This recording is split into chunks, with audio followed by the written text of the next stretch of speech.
ZQ analysts, boys, and we are heading into Game 7 and actually Game 8 out of the 12. This is Game 2. Numbers were never my strong suit, and that is why I was a theater major. But what I do know is about drama, and the drama will pick up as the games keep dwindling down and getting closer to that 12th. And we're already seeing some shakeups in the leaderboard and players that are trying to punch their ticket into that top 15. And what a way to punch your ticket in from Kohler ZQ with a phenomenal finish there in that previous game. Yeah, I want to know what's going on. While this map is up, I want to know what's going on in the top left corner. Why are there 4 teams? Like, there's one in Coral Cove. There's one just to the west of them. Then there's... I see, oh no, there was a yellow triangle there. Now it's gone. It just got snuffed out real quickly. But it looked like somebody got a real split off there because I didn't see any other yellow triangles going on. But we're going to hop on board here with our game number 7 or match 1, the one we just watched. Winners, Leo, Vato, and Vitality. Airwalks, of course, the long-standing veteran. He's been around the Fortnite scene for a long time. Was a back-to-back Pro-Am champion with RL Grind, but now back in the competitive scene. And we've honestly seen some really good results so far out of them when it comes to converting in the late game, Sancho. What's most interesting as well is that they were able to push off Vettel, eye drops, and Stursix. This was their drop. And Vato and Leo and Airwalks, they kind of qualified coming out of the Stark Pond. And, you know, we're going to see a lot of change up going into the heats because some trios qualified and not qualified when they weren't around. And Miro, Snapdog, and Swag, they qualified by landing in that upstate New York Stark Pond. So the change in landing, maybe, you know, the homework, the adjustments like the analyst desk was making could be in a long time in the making. And that's going to be so interesting as throughout the entire qualifying weeks, we've seen different teams qualify in different POIs, but eventually they're going to collide together, just like ZQ and the way he collided with so many big names, and he stepped up and he took them all down. Like you mentioned, rejections left and right, big time elims, highlight moments. Cooler ZQ, what did you have for breakfast, or should I say, what did you have for lunch? Oh my goodness. I mean, the huge thing from him, too, is racking up those placement points along the way. We talk about it when you get in those late game situations. All you need to do is outlast. So we see a number of people not getting a chance to outlast. Mitro picking up a knock and a confirmation there in the feed. So him doing what he does best, and that'll be the full trio wipe coming across out of there in Stark Industry. But you can see here, once you get in those late game situations, the individual points rack up so much further. So if you are able to kind of sneak in to those higher placements, you're able to get just that many more placement points. And the sneaky 3rd place plus the 11 eliminations coming out of ZQ and his team is going to be a really good start for the day. And you can see them also on one of these scavenger routes. And you notice how the priority on scavenger routes 100% of the time is loot whatever you have available to you, find a harpoon gun, and get your mats. The reason for this is because no matter what happens, if you get ambushed by somebody else, the priority on scavenger routes is getting a reasonable number of hard mats to where you can stall, even if somebody comes over with better weapons. As long as you have enough hard mats, you can stall them out and make the fight not worth it. So as long as you're able to get those, it might seem a little weird. You might wondering like, hey, why aren't they looking for shields? Why aren't they immediately going and fishing? Well, if they have 30 brick and 30 metal, there's no possible way anybody this early is going to be able to match that amount. To plant a seed going further into the heats, Mongrels, Mitro, and Tayson already qualified. Jaspe, Moraine, and Lunef already qualified. In week 1 of the qualifiers, they had a battle. Jaspe's team did come out on top against Mongrel's trio. Ever since then, it's been a complete domination here in week 3 of Mongrel versus Lunef's trio. At that point, you mentioned, is it enough for Jaspe's trio to consider to change their landing spot at this point? I don't think you do it now. I think it depends on what ends up happening with if you get seated in the same heat as this group. Because if you're not in the same heat as them and you switch a drop spot, when you've seen that pretty much it's established that while you're not the apex predator, you're like right underneath that little bit. Like if you only have to fear Tayson, Mitro, and Mongrel, like and you're winning a lot of other fights in that situation, that's okay. But also notice that, like, they weren't uncontested this game. They have 5 eliminations already, so they already fought off the people who were here. So even then, I still think practicing and participating in that drop is going to be infinitely more difficult just because of their presence. We're going to hop on board here. Left eye, Mappy, Fanayan. We talked about it. We actually got confirmation on how his name is pronounced. We will be doing our best, as neither of us are Swedish, but we want to remain true as you put up an amazing performance. But this trio has to, and I say has to, finish in the top 15 or they do not get the heats. They are not able to get consistency points. And as Shayo and Reese were pointing out, they've done it by eking out placement points every single game, getting elims here or there. But all that has to happen for that to not become a viable strategy is 1 or 2 games to stall out. And they're already 30 points away from that top 15. And they're basically not on the bubble, in a sense, or just above the bubble. It's a great place to be, but this engagement, every engagement matters. Every wall placement matters. Every shot matters. As you've seen, iDrop actually gets dropped by Mongrel. That kind of gave him the early definition of consistency, and that is proving wrong. But what is not wrong is Left Eye clutching up this little mini battle right here, but now definitely has to clutch more as he goes against a window edit, pays a price because they're trying to save Mappy. Mappy is down. It's a 2v2. Nice! Right in, Left Eye gets that clutch that you're looking for, and that's going to give the ability just to breathe for a split moment. And Fanayan has going to have to hold back and hold the wall. Yeah, so I think he was actually just able to get the conversion on the Elim, and 200 pump is still up. They're trying to get the conversion onto Mappy, and Left Eye is the one sticking the revive. But right now you can see 200 pump trying to get in on the wall. Left Eye now playing defense, but if they get off of Mappy for too long, he's going to go down, which you don't really want to have to reboot him. Yes, you'll save white heals, but it's just extra time that you don't necessarily want to have to invest. And you see there, now opting to stick for the revive. Chug Splash is coming out from 200 pump, which leads Left Eye with his 600 HP. Nope, they're going to let Mappy tip over. I think that's a good decision, because otherwise you're effectively, yep, there you go. They're going to be able to find the conversion onto Loft as well to get some much needed HP over onto Left Eye without having to burn too much of his utility. If he had to take both of those big pots, it would have been really detrimental, because they also need to clean up 200 pump here and get a reboot. And they need to do it quick. We saw Mac the Beast and Kovac and Pump get taken out in Sweaty Sands, and this trio is in 25th place. This is a battle between 10th place and 25th, and there it is. Fanayan gets right in and gets the conversion that they needed, and that is going to give him a moment to breathe, as you're already seeing a little celebration dance right there, that emote, and they're going to continue on as they're trying to hold on to that top 10 spot. Already mentioned, so many teams are going to need the all-in or they go home. Top 15 or bust. And this is another one of those trios that are in that situation at the moment. And that was so difficult about this, because look at all the names in the lobbies. You're seeing the names in the Elam feed. You're seeing the Mongrels. You're seeing the Taysons. And you got to ask yourself, am I worthy to be here? And the answer is yes. Believe in that belief that you are worthy and you're ready to go on and compete. And at some point, you have nothing to lose. Like, you might have had a poor performance yesterday, but as the games start ticking down, hey, yep, you only have 5 more games left. Well, you only have 4 more games left. If you're going to make something happen, you need to try, and you need to try and go make the plays and maybe do something a little different, maybe get a little more aggressive at key points, maybe rotate a little bit early, maybe be a little more aggressive when it comes to finding Storm Surge tags. If whatever you're doing right now isn't working and you're not in qualification range, there are 5 games to change it, and you better do it. As he tries to find a shot on a player rotating with one of the speed boosts, might have been a Peppermint, might have been a Spicy Fish, might have been a Pepper, but right now you can see a little bit of engagement going over here on the west side.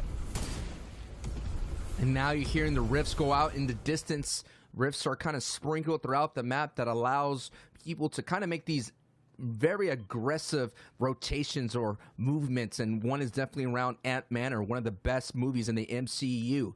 Now we're watching another best trio here is Floki, Clement, and Nakos. Very slow start compared to day one. They did run into a little turbulence along the way, but we've seen this team get red hot out of nowhere. They can microwave and kind of rack up. Remember, they had 0 points in day one, and then they popped off and went all the way up to the top spot.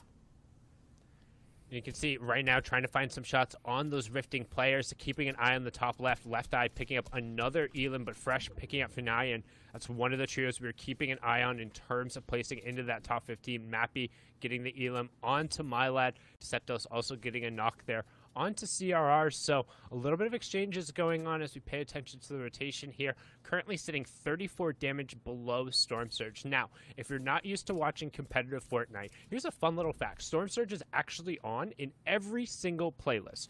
Regular squads, duos, solos, arena. However, it only comes into play when you're over a certain number of people left after a certain storm phase. So right now, for the first threshold, that will be at Storm Surge or Storm Phase 3. And you need to have more than 70 people alive. So in the top left corner, you can see 85, and that's what's causing some of these players to go so aggressive. And right now, AD and Amplify Matzo going to clean up that trio right there. Big time cleanup right there. And that team in itself of iDrop, Vettel, and Stir6 was so hot in day one in the opening qualifier week 1. And they're kind of cooling down out. No doubt the change in drop spot may be affecting them. That's something that they're going to have to answer or fix going into heats. Because in heats, it's only the top 8 that move on through. And you don't want to slip onto Wild Wednesday. Wild Wednesday, we never experienced here in the FNCS trios. Literally, a Victory Royale will get you in at the very last second. We have been watching in Fortnite Competitive, though. Getting in at the last ride is big because you can still win it all. And one thing to note here, that is the wild card match, and that will be played after the heats. So once the heats are done and everyone has gone through, there's 4 heats. The top 8 will end up advancing. However, 8 times 4, I'm not great at math, that's 32. There's 33 teams. So anybody who didn't end up making that will then be put into a match with their chance to try and make, or the top teams will be put in, and only the winner will go through. No points scored, nothing else. It's all about the Victory Royale. And right now, Nako's deciding that it's all about the rotations, as he's going to opt to use a Shockwave early on, will be able to get a knock there, get the conversion on a Monkey as well. Finds a second pump shot, but not quite able to connect. Eats a huge one from the side as a crash test dummy in his box. Will he be able to make a dummy out of him? He does instead. Prophecy being the prophet himself, taking it down, eating the pump shot from Nakos and the French trio.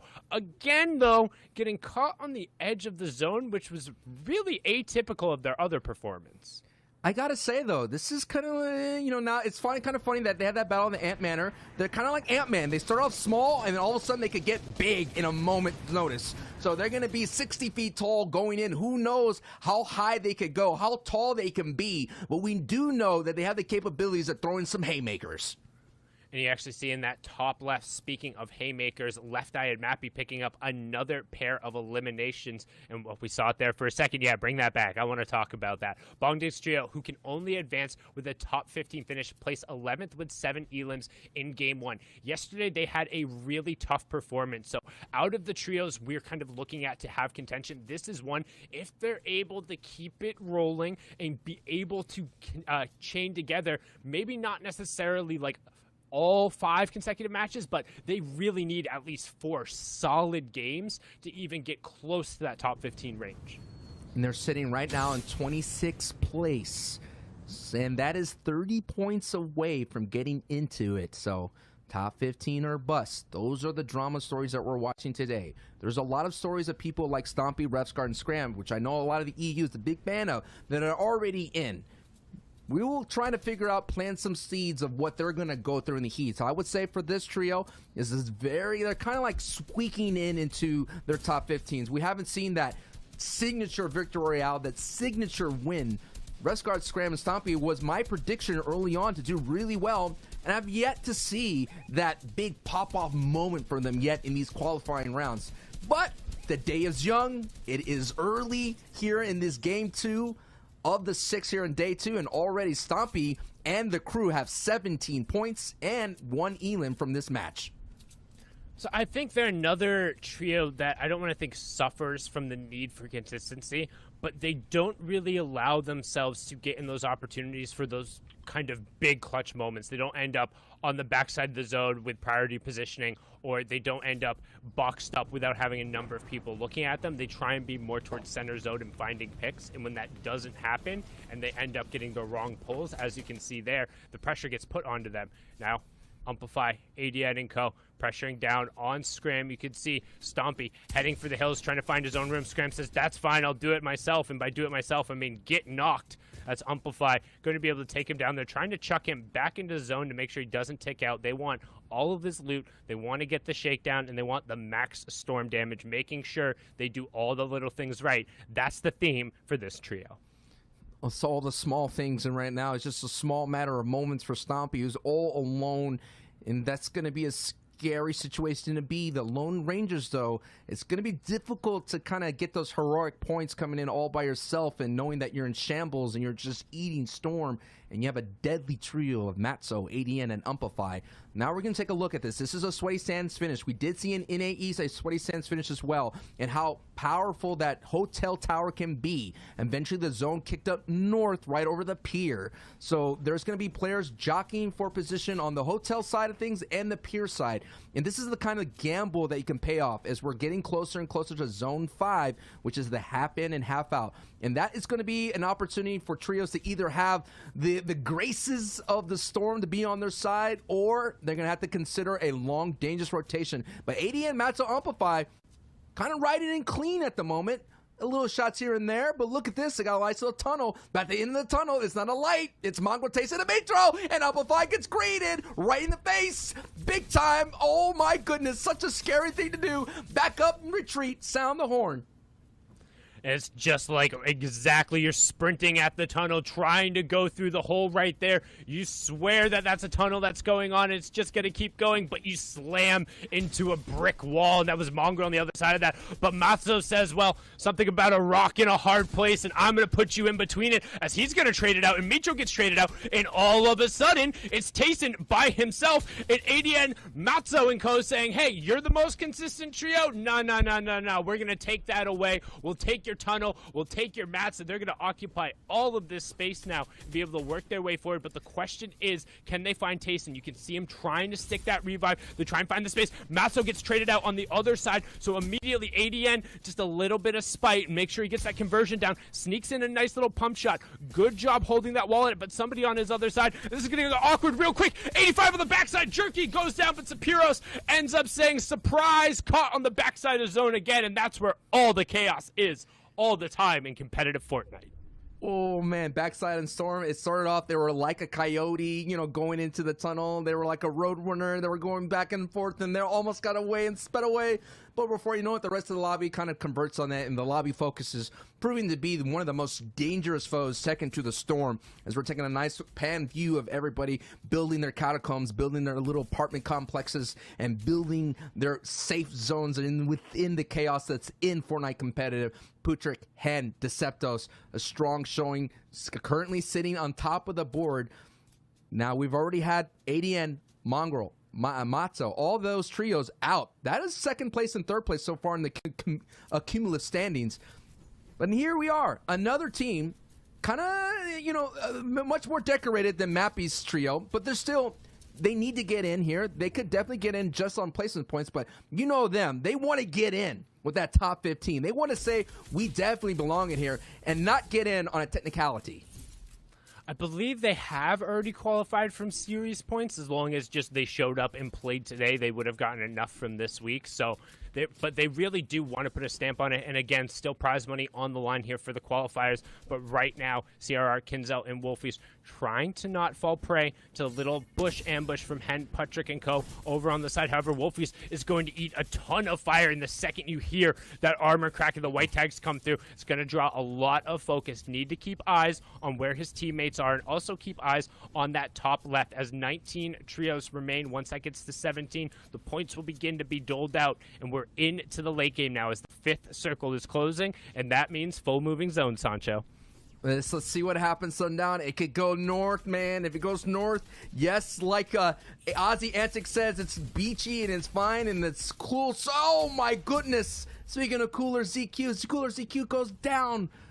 that was such a pop-off moment in game one, so now it's going to be another person who is having a pop-off moment. But Wolfie, CRR, and Kenzo are popping off, man. They're taking the momentum that they had in day one and wrecking here in day two already. And already you're seeing here a fight for height breakout. And Giannis, Andalex, and Squeeze are like, yo, we could take height the old school way, and that's with mats.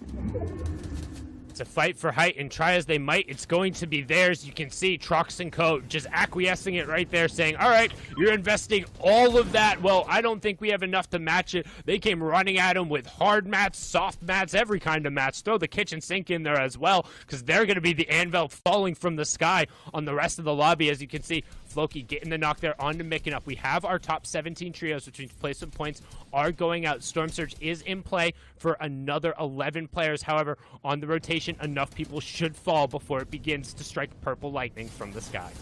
What a crazy ramp rush that kind of get me back in chapter 1 days, and just seeing that, you know, nothing was menacing and seeing a metal triple ramp layer all coming your way. But you might be right, the expense may have been too high, the tab may be too high for them to hold on. We're taking a look, they're actually looking kind of healthy here, as Sweezy looking really solid. It's a moment of just keeping everybody down. We saw Cooler ZQ trio in the previous match unable to hold on to height because they could not keep up the pressure, but Analix, Giannis, and Squeeze have that opportunity to do so, considering that they're all together in trio. And we're seeing Mappy, that top 10 trio, very on the low ground. I think Mappy may be by himself. Now we're seeing the layers kind of here. We have the low ground, mid ground, and at height. This is a battle that we're seeing here. Yes, Mappy and Left Eye all left alone, but what a strong performance here. Look at the Elim Sundown, 8 elims all together, and already we're in that top 17 phase. So all they have to do is just stay up and get those placement points, and no doubt they have a strong opportunity to get in the top 15.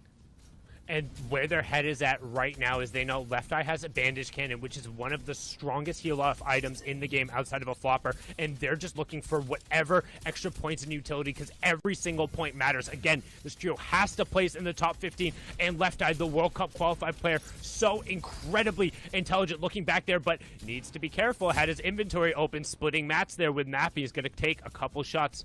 But right now, they're doing fine. Outlasted into the top 8 right now, so those placement points still taking over. I saw Bondig in the feed as well, so it's another great game from them as Left Eye opens up an edit, says surprise, a couple of rifle shots come through. He'll get a conversion. That's another round of points, but not able to find the mats and needs to get back up with Mappy as they continue this rotation.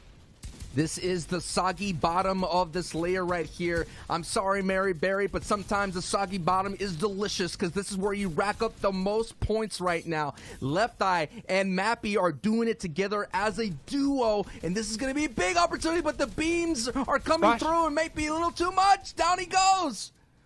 He got taken down, and now that player in the storm is waiting for the conversion to try and get back over. You have Hen on the low ground, but up on the high ground, Janice, Andalex, and Squeeze. Man, you know what they've been doing this entire time. 11 eliminations, raining shots down. Squeeze was the mat maestro. He was the one who had more than enough materials to drop down, re-ramp back up, split half of his mats, connect the high ground, splitting more mats, still has 15 extra builds as Ovation Majaster picking up an Elim on the low ground. We have our top 3, so who can clutch up and get some extra placement points? Top 2 is +4, top 3 is just the +2, and they want the victory royale for that +5 at the end. Every point mattering right now as Duck on Top finishes legendary, and it's a 3v1, and we all know how this is going to end as Blaster falls to Janice. 13 eliminations, 38 points there in match number 8. What a huge performance from the former duo champ.